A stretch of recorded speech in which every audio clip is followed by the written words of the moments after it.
जय Shri Radhe Krishna. I hope आप सब लोग बहुत अच्छे होंगे। चलिए अध्याय 16 को आगे बढ़ाएंगे कि श्री कृष्ण क्या कहते हैं इस अध्याय में। तो यहाँ पर श्री कृष्ण चर्चा कर रहे हैं स्वभाव की। यहाँ पर श्री कृष्ण कह रहे हैं कि जो भक्तों में स्वभाव देखा जाता है, जो संतों में स्वभाव देखा जाता है, श्री कृष्ण उस स्वभाव की चर्चा कर रहे हैं। श्री कृष्ण कहते हैं कि दो स्वभाव के व्यक्ति होते हैं संसार में। श्री कृष्ण कहते हैं एक तो दैवी स्वभाव के और दूसरे आसुरी स्वभाव के। और जो दैवी स्वभाव के हैं, जिनमें दैवी गुण प्राप्त हैं, उनको भगवान कहते हैं वो कौन है? वो संत जन है, वो सन्यासी जन है, वो भक्त जन है। श्री कृष्ण कहते हैं उनमें ये दिव्य गुण पाए जाते हैं। तो श्री कृष्ण उन्हीं गुणों की चर्चा कर रहे हैं कि आखिर वो दिव्य गुण कौन कौन से हैं जो संतों में और भक्तों में पाए जाते हैं। तो यहाँ पर श्री कृष्ण कहते हैं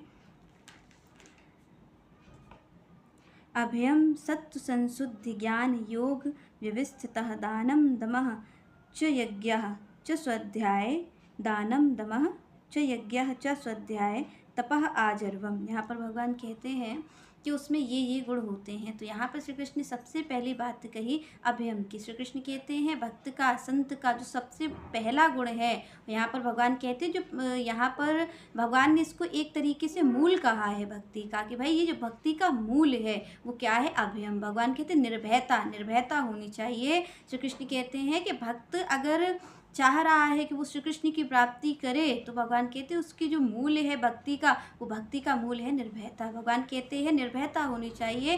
भक्त के जीवन में निर्भयता होनी चाहिए इसलिए क्योंकि उसे किसी का सहारा लेने की जरूरत ना पड़े। क्योंकि आप देखिए कि भगवान जब भी अपनी भक्ति की बात करते हैं तो अनन्य भक्ति की बात करते हैं। श्री कृष्ण कहते हैं किसी का भी सहारा नहीं होना चाहिए, आप अनन्य होने चाहिए, आप केवल श्री कृष्ण के ही होने चाहिए।